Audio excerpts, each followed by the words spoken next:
Afternoon, folks. Finally, we're to the weekend. Yay. Hopefully it's cool-er, anyway, wherever everybody is. It's been a wild week, hasn't it? Hadn't got to get too much this week, other than following what was going on. I will say I am very hopeful, I think is the word, because I myself will freely admit, the Dem side, we're used to disarray. You're used to seeing disarray. When they line up, it's kind of like, what happened? Who are you, and what did you do with the other people? Yeah, it's been interesting to see, and I think that was my biggest issue with how everything was playing out prior to Biden's announcement on Sunday, when they're all talking about, edge them out, and everything like that, and they didn't have a plan. Like, they were just kind of throwing glue against the wall, like, we'll do a blitz primary or mini primary or this. And they just didn't have any plan, and I didn't like that, obviously. But it was overlooking the obvious. It's a Biden-Harris ticket. And, like, what's wrong with Harris? But you knew they were overlooking her, and I had a problem with that, because they were, it was like they were trying to go any other way than that. And, no. That was what disturbed me, I think, the most, because that's what I was seeing, and just throwing all these ideas out there and everything, and none of it seemed to have any sense about it. It's like, yeah, obvious pick right here. She's on the ticket already. But I doubted their ability to come together. And I'm quite surprised to see that they did. I'm grateful for it. I have no qualms or anything or about other people's abilities, minorities, marginalized people. Yeah, I know they'll rally. They'll rally. I would love to think that women would, white women, because we've seen that go sideways before. 2016, 2020, white women. My faith is a little shaken on that one, obviously, but not everybody else. No, and obviously white men. I don't even count them as anything on a list of groups of people. I don't really count them. No disrespect. It's just where I'm at. I know what the majority are. I know that's not everywhere. I know that's definitely not everywhere. But as a bigger, larger group, on what side their support is going to go to, that's not a big high on the list of the groups who could rally or in our favor on our side. You know what I mean? So I was really very surprised, and I'm very glad that everybody has decided to coalesce around this and galvanize. I had my doubts. I mean, I seriously had my doubts. I'm like, oh, okay. And Biden saying, hey, I endorse Harris. I was like, yeah, I'm so down with that. And then, like I said, the other night I watched his address, and I didn't want to say even then like he felt defeated, but you could see too there was this sliver of like, yeah, he wants to do it, he wants to be the one, not for ego, but to be that superhero I guess we all need right about now. And I think he's disappointed in himself too, in a way. He didn't have that charisma to muster everybody. I mean, I love Joe. I'm he still said, I want to stay on, fine, I'll vote for you. He's done a lot of good for us. But I agree in the sense of what he spoke, like, you know, getting it over the finish line. Because like everybody says, and Bo did a good clip on that today. Yeah, this is a single, I keep saying it's a single issue vote. Is it the most important election of our lives? It kind of is in a way, but they all have been for a while. But he made a good point, like 2016 really was the most important vote, and like everybody crying wolf, and the wolf's right there. Yeah, the wolf's always been there. People just didn't pay attention, or didn't want to see as the wolf. And here we are, keep going through this doom loop, and I think we're all tired of the doom loop. Yeah, people dropped the ball in the past, and here we are. And I was reading something, as I know that one comment J.D. Vance has come out with, it's resurfaced about, how was it? I have it here. He had said some time ago, and I honestly, check me, I can't recollect exactly when it was, but I know it's not recent. I think it was when he first ran for Senate in Ohio. He said, when you go to the polls in this country as a parent, you should have more power. You should have more of an ability to speak your voice in your democratic republic than the people who don't have kids. Let's face the consequences and the reality. If you don't have as much of an investment in the future of this country, maybe you shouldn't get nearly the same vote, or the same voice, excuse me. Well, that right there is alluding to, oh, if you're childless, you shouldn't have the same voice as people with children. I think there's a lot of people out there that'd like to have a word with him. Me, yeah. There's single childless men, there's married couples who don't have children, there are people who don't have children because of choice, or people who can't have children because of physical impairments that won't allow them to have children. That's really insulting a large swath of people. That you don't have kids, so you shouldn't have the same stake in voting or stake in this country. I mean, you know, that reminds me of that whole 3/5 thing. Like, no. And that I heard that a few days back. It irked at me. I think that's a lot of people that you're opening the door up to offend. And then, what is that, Blake Masters? Is that the guy? Yeah, from Arizona. Saying that, what was it? Political leaders, this is Blake Masters in 22. Political leaders should have children. Certainly they should at least be married. If you aren't running or can't run a household of your own, how can you relate to a constituency of families or govern wisely with the respect to future generations? Skin in the game matters. Okay, number one, we all got skin in the game because we all alive. First off, whether you are partnered with someone or not, or have children, is not saying that you don't have skin in the game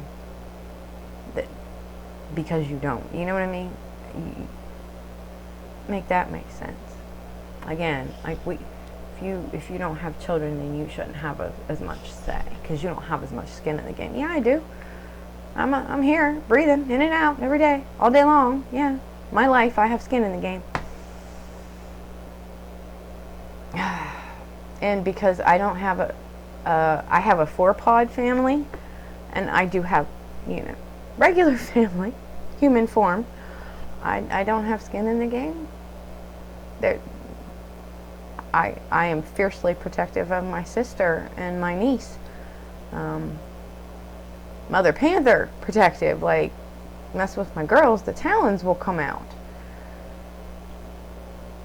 I have skin in the game for them, so that my niece doesn't grow up in a world without rights.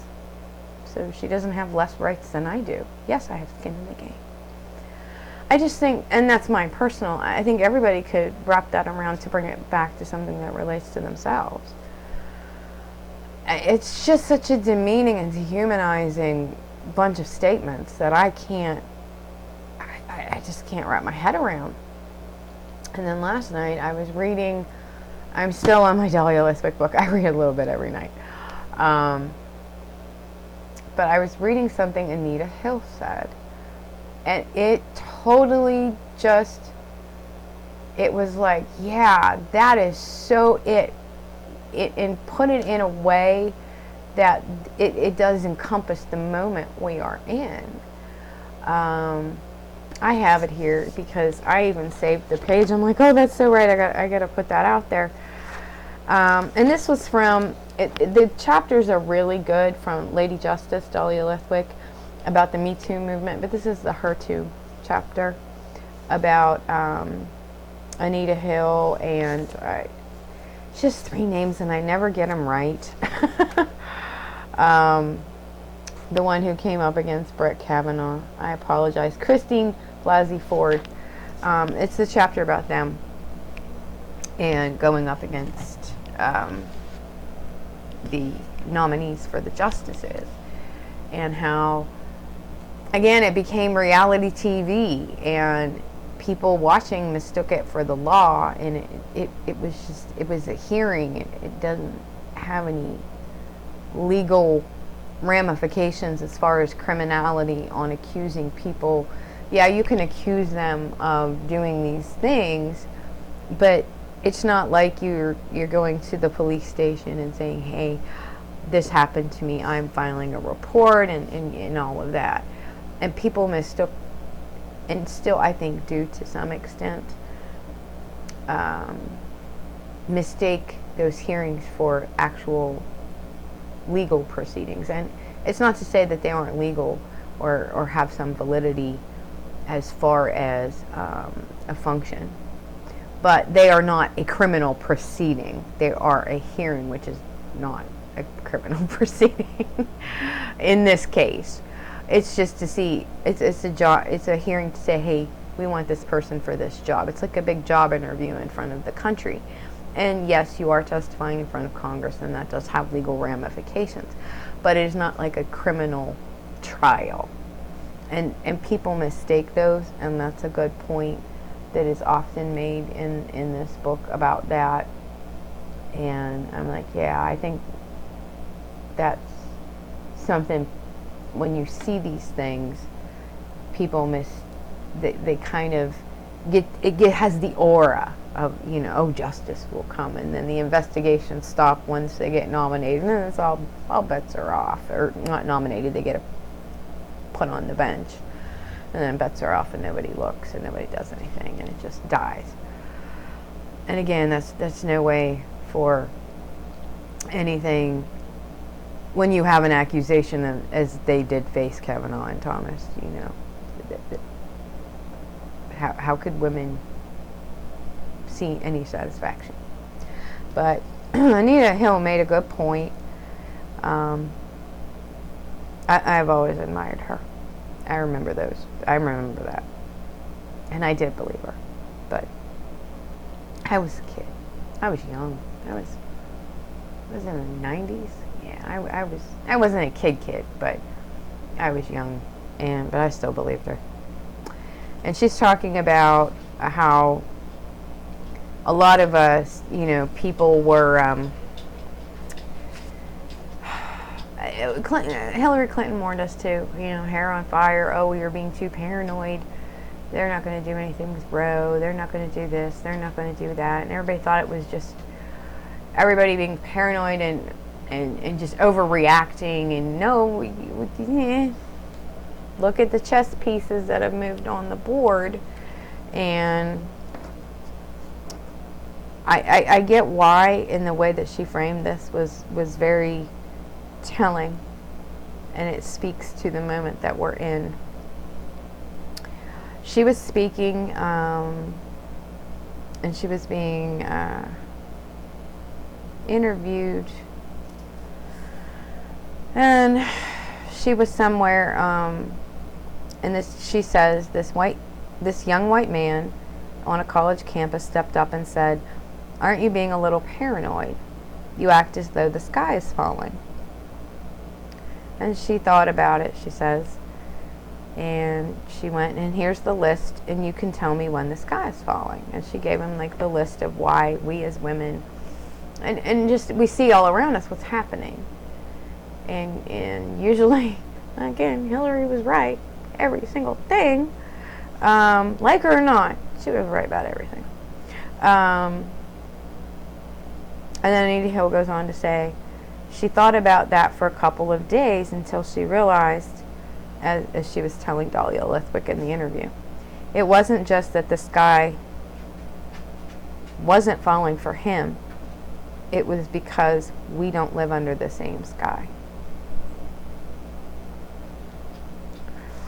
And that, I think, is telling in itself. And for Hill, it goes on to say that when she came to understand that she wasn't paranoid, she simply resided in another world.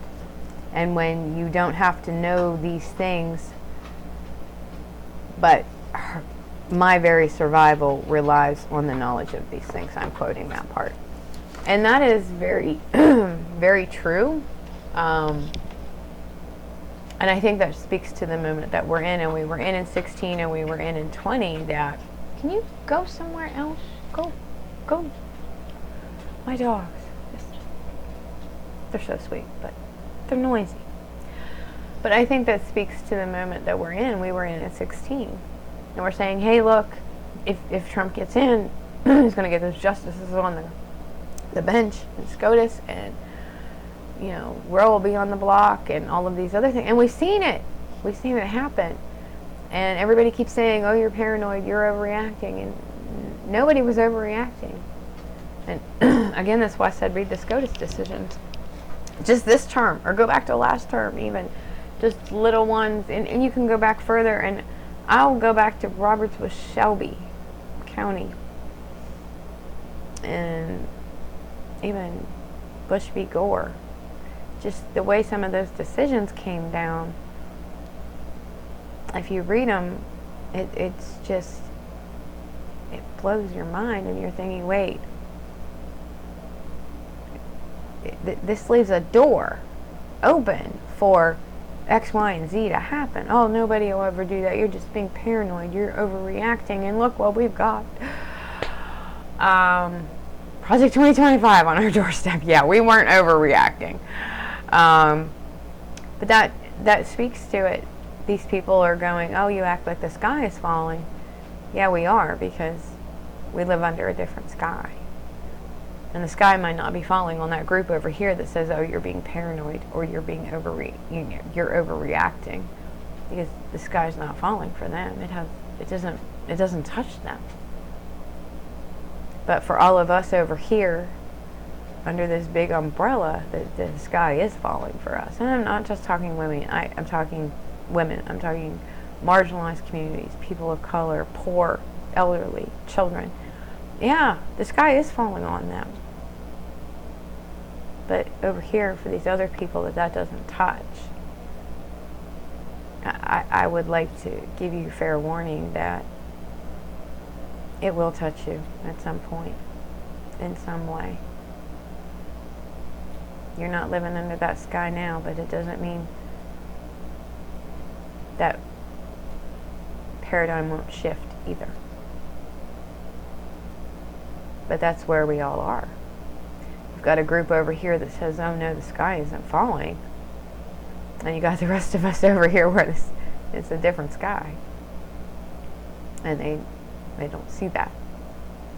And that's why I really impart to my white women sisters out there, please don't pay attention to the noise on the right.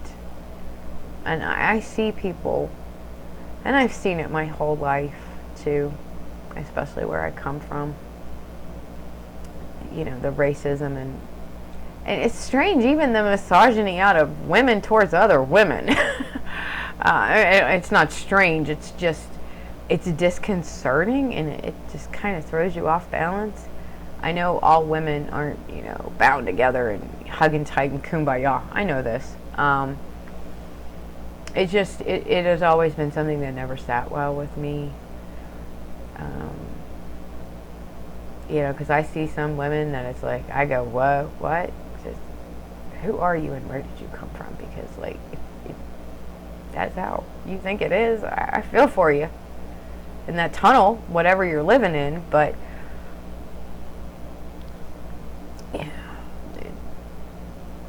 it just really, I see that on the right from a lot of women. I've even started, it didn't take long, the fake Photoshop pictures of Kamala standing next to Jeffrey Epstein, which she's not. It's photoshopped. It's Epstein's head on her husband's body. Good social media consumption, people. It just, yeah, it's going to come, the racism, the misogyny. Oh, it's going out there full force already. I'm not saying it's full force, it's just starting, and it will get worse. But man, they were right out the gate.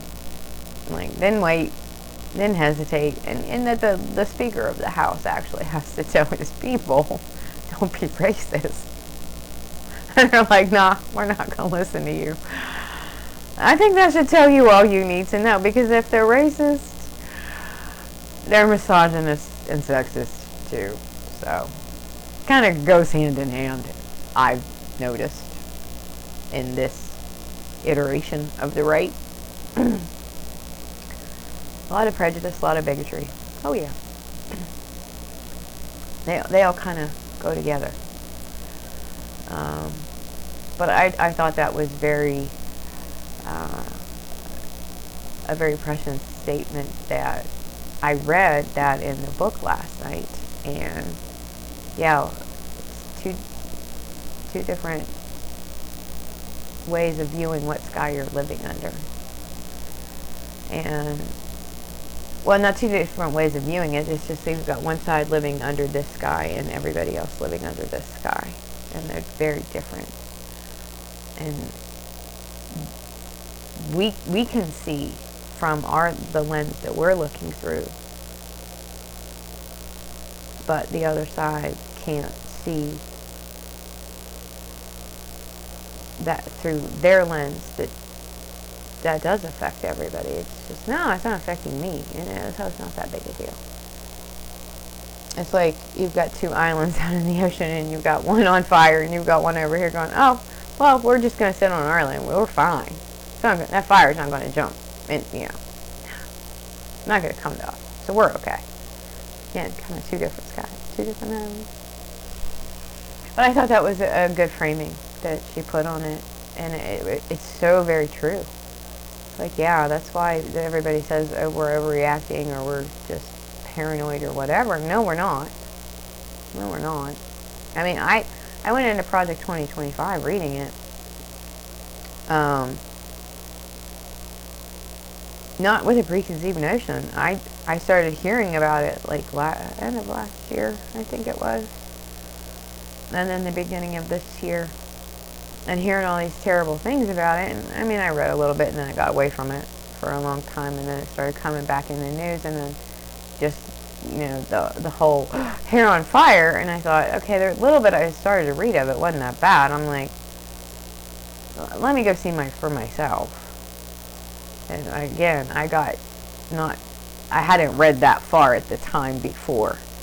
And then I got to where I got to in like the beginning of it. And I read something and I went, what did that say?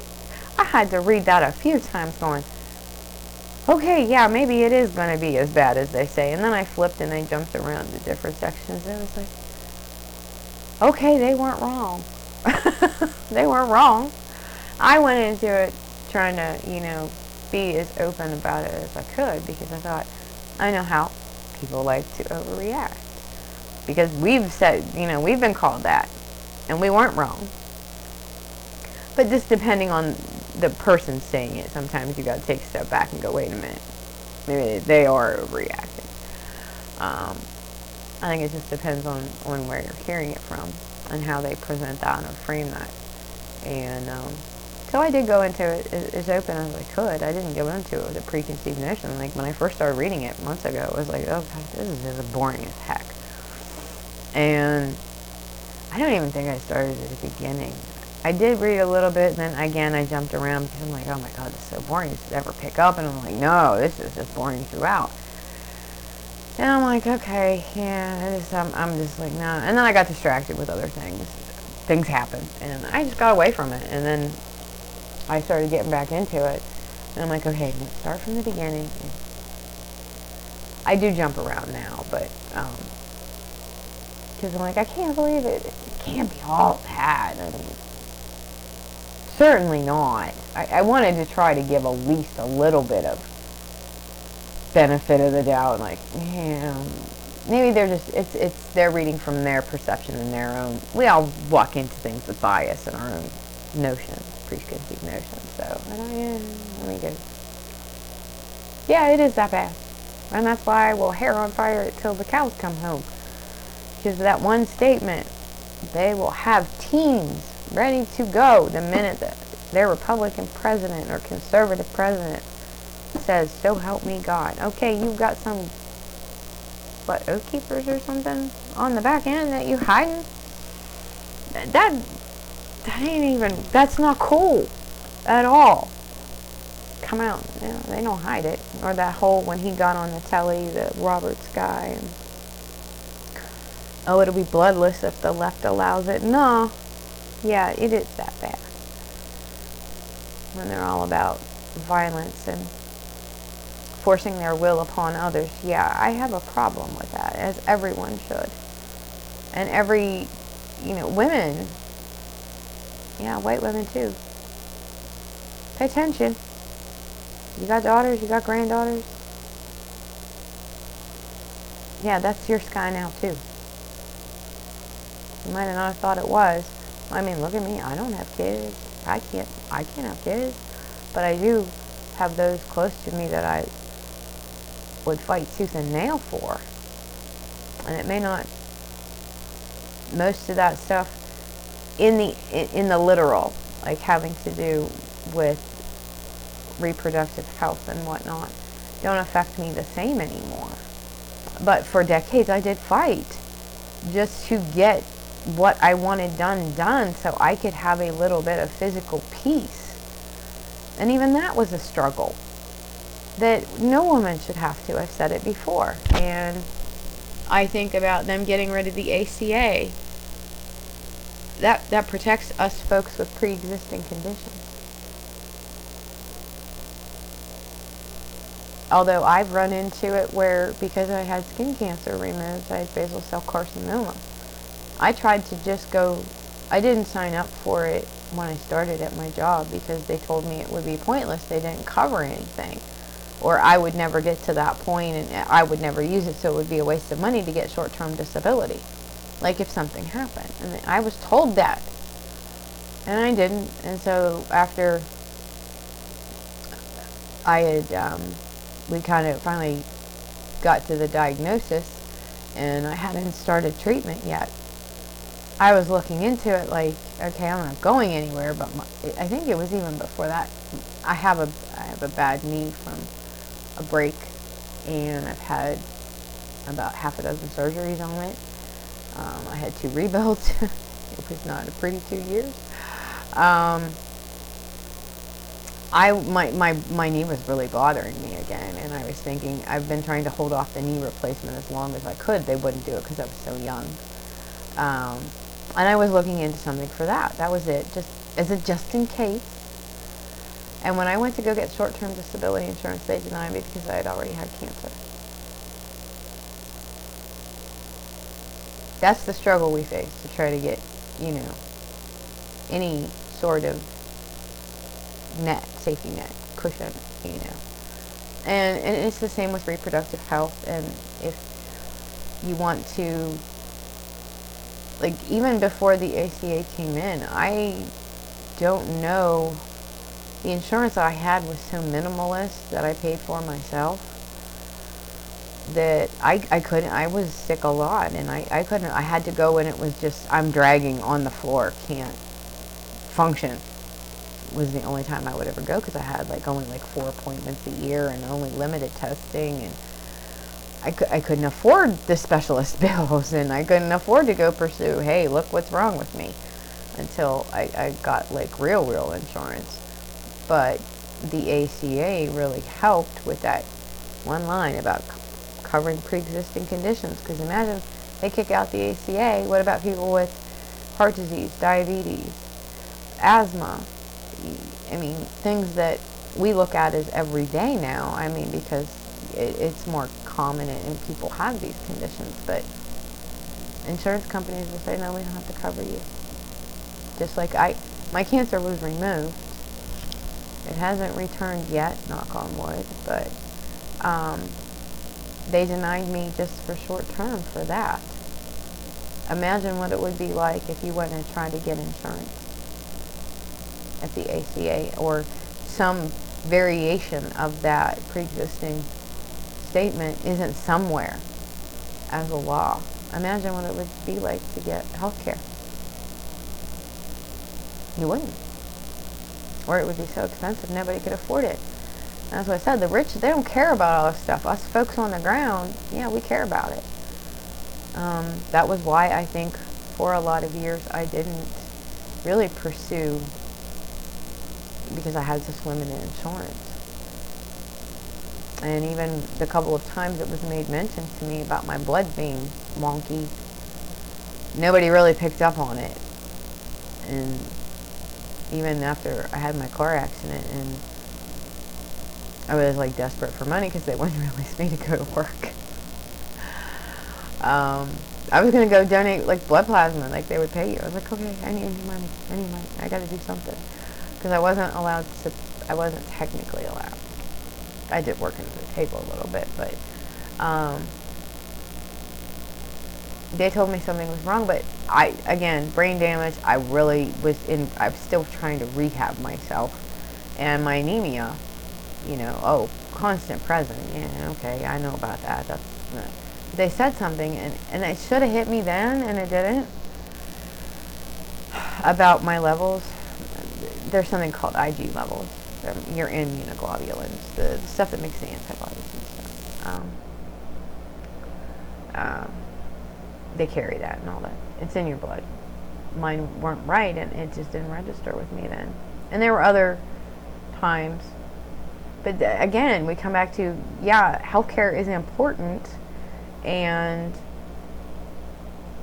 there is so much in Project 2025 that if you think it doesn't touch you, eventually it will. That's why I said, if you think, why the sky's not falling, yeah, it's not falling on you yet. You're living under a different sky. Just wait a minute. Oh, they couldn't possibly get all that through. Oh, we didn't think possibly we could have all of the things that have been gotten through now. And they're there. So that's why I encourage people to, I know it's boring as all get out. Even when I remember when Jon Stewart was really advocating for the PACT Act to go through and shaming the GOP. Good on him. And they were all screaming about this one line in the bill. And I read it. I read the old one and I read the new one. There wasn't really anything different. And I read the bill. Those are boring as heck. But, if you want to know, just look it up. It's easy if you question it. If you hear something that's strange, go look it up. I know it seems boring, but if you want to know the information, it's not just about knowledge either. You can read a million books, but if you don't apply that, or you're just memorizing, or you're just reciting something, then it doesn't hold the same weight as if you know how to take that information and adapt it and use it for critical thinking and expand your horizons. You can read a million books, what what did they teach you? What did you learn? And I think that's where teachers come into play. I was very lucky. I had a couple of really good teachers that did help me. I don't know. They encouraged me because there wasn't a lot of that. But I think that's where teachers are really important, especially for young kids, because you know there's those teachers. We all had one at some course in our lives, elementary, middle, high school, college even. They're just like going through the motions. They're like the teacher in Ferris Bueller, Bueller, that one, just going through the motions. I remember when I was in elementary school, we had one of those. It's just so humdrum like that, and it doesn't really engage students or kids to want to learn.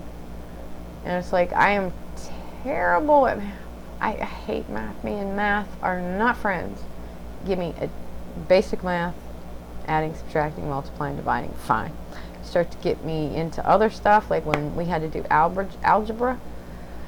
Couldn't for the life of me. It was just like the most foreign stuff. You know why? Because they didn't correlate it with something I was interested in. Now you go into science and astronomy, and I can sit there and read Carl Sagan, or I watch Cool Worlds all the time, and I get what they're saying because that is math that correlates with something I'm interested in, so I can do it that way. But back in school, I didn't figure that out until it was my senior year, and we didn't have to take math anymore. And I was like, that would have made it so much easier if I could have had something like that to correlate it with. But it just, too, at my school, it really wasn't there anyway. But I should have figured it out myself, but I didn't. And that's how I can listen to them, and I'm like, oh, I get that math. But you have to correlate it to something you're interested in. And mine was science in an astronomy kind of thing that was always something I was very fascinated with. And I can get that. But you just give me, oh, here, do this equation. Like, no. Or do this formula with all of, nah. You have to correlate it with something. Make it interesting anyway. And that's another thing that'll fall off, education. And I mean, it's such a struggle right now for people. I just don't, I just hope folks really take this energy that's out there right now, because I do feel like a great weight has kind of been lifted in a way. My whole thing, like I said, about the weeks after the debate, I just didn't like all of the negativity Biden was getting, and none was going to the other side, number one. Number two, just the whole way that went down with no plan, and they just seemed so, they were flailing at, we don't want him, but we, and overlooking Harris anyway, until he pulled his checkmate move, which you got to give him props for that. Credit where credit is due. And he did it, just good timing too. And I think that energized people. And I was hesitant in the fact that, oh, are they going to get in line? Are they going to get in line? Are they going to get behind this? Is it going to be a struggle? And I was very pleased and pleasantly surprised of how everything has come together, that they're doing calls on Zoom, and they're like breaking Zoom. It was black women on the first night. It was black men on the second night. They've had the API, Asian Pacific Islander community. They're having the queer community. They're having the gay community come in. White women was last night. That was like 100,000 or something like that. It was insane. But it's mobilizing people, and it's actually that, I think, call from last night. It's on YouTube. I just saw it this morning. I haven't listened to it. I haven't had a chance, but and I didn't get on because I don't have Zoom, so sorry. I'm still not on TikTok yet. My sister set up like half of my socials for me to start with. The only one I ever did was Facebook. She did the other ones for me, and I did Threads. I did do Threads. I was already on YouTube, but like Insta and all that stuff. She did that for me. I'm gonna have to get her to help me with TikTok. I am so not techie like that. She's on TikTok. I'm not. I will eventually. I will get to it at some point. Even if it is for my diva in there, because she's a social media dog. I wanted people to see that, special needs dogs from some situations, and I traveled to get her out of the shelter with some help from a friend. And if you want to do it, you just do it. You can't wait for anybody else to do things for you, and that kind of takes us back to this moment. If you want to do something, you just do it. If you want to get involved in the movement right now, just get involved. I keep saying, go register to vote. There's sign up online that you can go get involved in the campaign and stuff like that. If you want to be a part of it, then don't shrink from it. But it's really exciting to see. It really is. I know I don't seem very enthusiastic. It's Friday. I'm exhausted. I've been sick this week. This is about as much enthusiasm as I can muster at this point. I'm ready for the weekend. No idea what I'm going to do, but I have a feeling I know what most people are going to do. Deadpool's out this weekend. And I actually might. I don't know. Because I am a Wolverine fan. Yeah, that was my jam with the X-Men. That was the only reason I watched it. And I love the Logan movies and everything. When they did the separate ones, those were just great. And I was really happy to see. It took me a while to get like interested in Deadpool, because the first time I watched it, I was like, what? Okay. It took me a couple times, and then I watched the other two in a row, and I was like, oh, okay, yeah, I'm okay with this now. It just, I guess that when I first watched it, I must have not have been in the right headspace or whatever. It just was like, it's okay. I didn't like it as much as I liked Iron Man or Captain America or, the other Marvel movies and stuff. So it was just really, I don't like old Marvel too, because Blade is Marvel. And I love the old Wesley Snipes ones. Those were so just dope. And here I go talking about movies now. Yeah, I'm a geek. Yeah, and I'm all tickled that the new. I love the Berserker comic book series by Keanu Reeves and the other people who were collaborators. And they just did Book of Elsewhere. I think it just came out like yesterday or something. And I'm like, oh, can't wait to get it. Yeah, I like comic book, graphic novels, whatever you want to call them. Not So Happily Ever After is one I really liked. I heard it on a podcast too. Kevin Smith interviewed the guy who wrote it, and he was talking about it, and it sounded very interesting to me, so I went and got it. That's why I like listening to different things. I find other things, and it's like, oh, that interests me. Let me go check that out, and then it leads me to something else and something else. And it Not So Happily Ever After was really good. I think as a woman, it really did appeal to me about trauma and resilience, and no matter how many scars you get through life, beauty is relative. And it was just very good. And it was about struggle, and I could really get into it, and I thought it was very good. But I love comic book stuff. But I think I might. When I heard Wolverine was going to be in Deadpool, I was like, okay, yeah. Now I really have to go watch him again to make sure. Well, so I might. I don't know. It'll depend. I'm sure my sister will be going. She loves Deadpool. I think that's what everybody's going to probably be doing this weekend, from what I hear.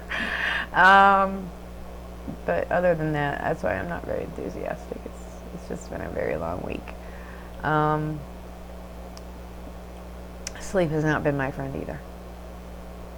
So hopefully tomorrow it will be, until the dogs tell me to get up.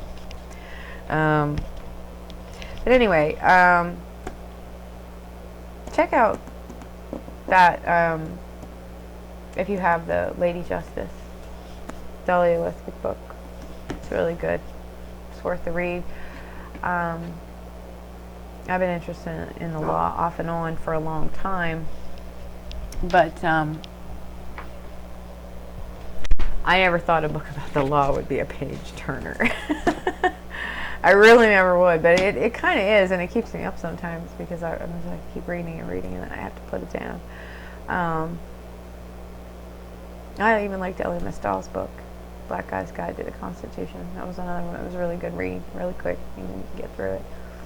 But you never think the law would be so interesting, but I guess it's just that people relaying it.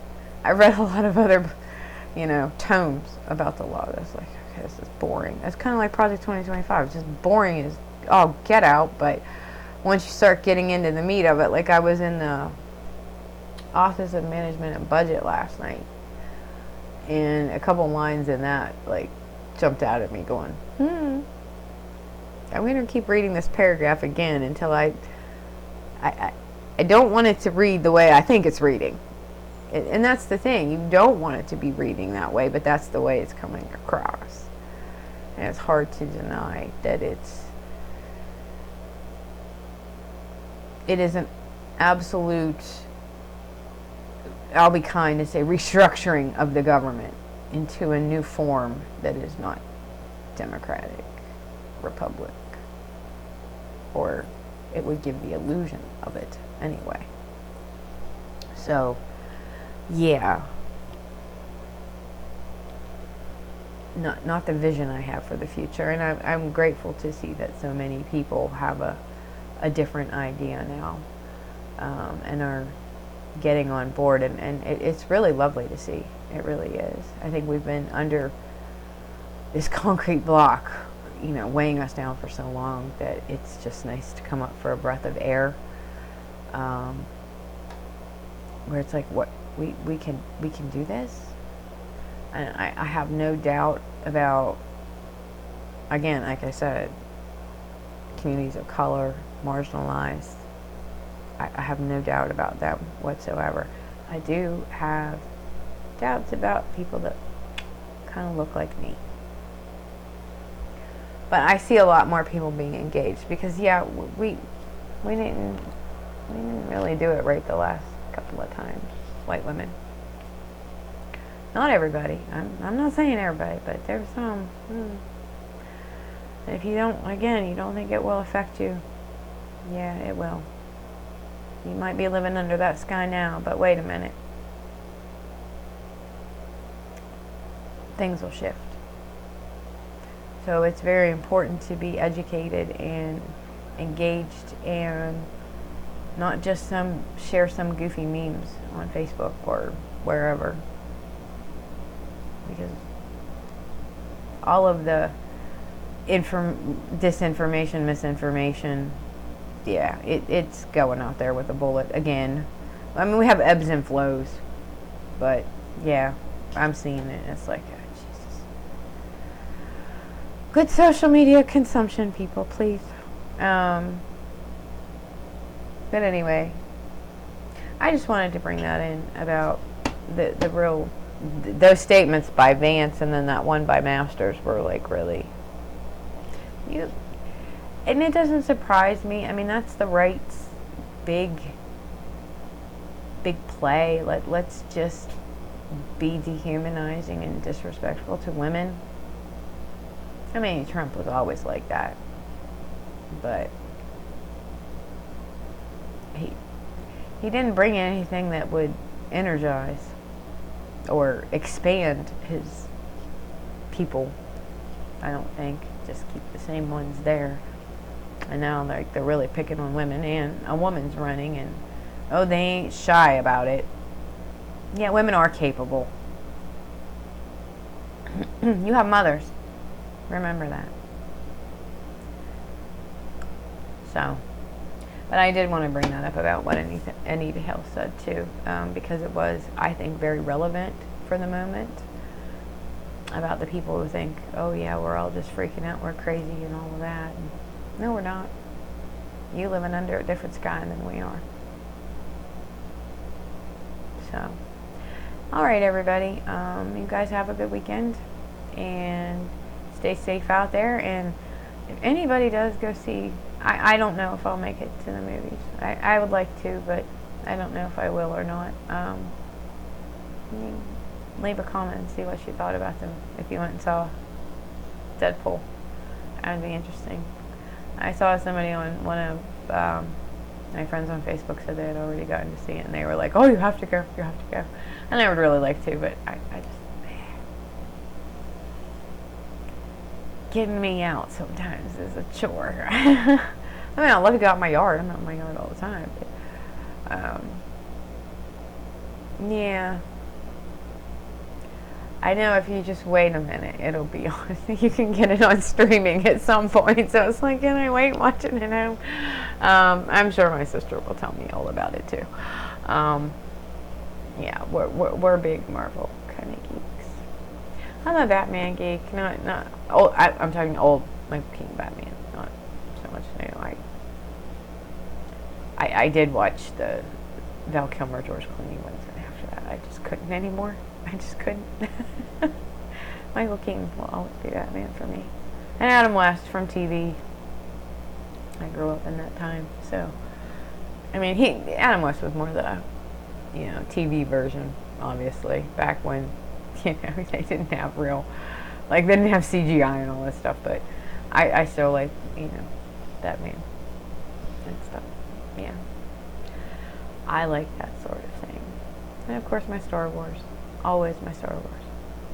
But anyway, everybody have a good weekend. Let me know what you thought if you go to see the movie. If I go, I will let everybody know. I know Kevin Smith already has his review up, so I'm going to go watch that and see what he's got to say, because I'm sure he'll give some deets about it. And then I'm going to go hang out for the weekend and veg out. And everybody take care, but think about what I said about that, about the different skies and how that relates to you and the people talking to you and saying to you, oh, you're just overreacting or you're being paranoid. Look at what lens they're looking through and what sky they're living under, because I would venture a guess to say it's not the same one you are.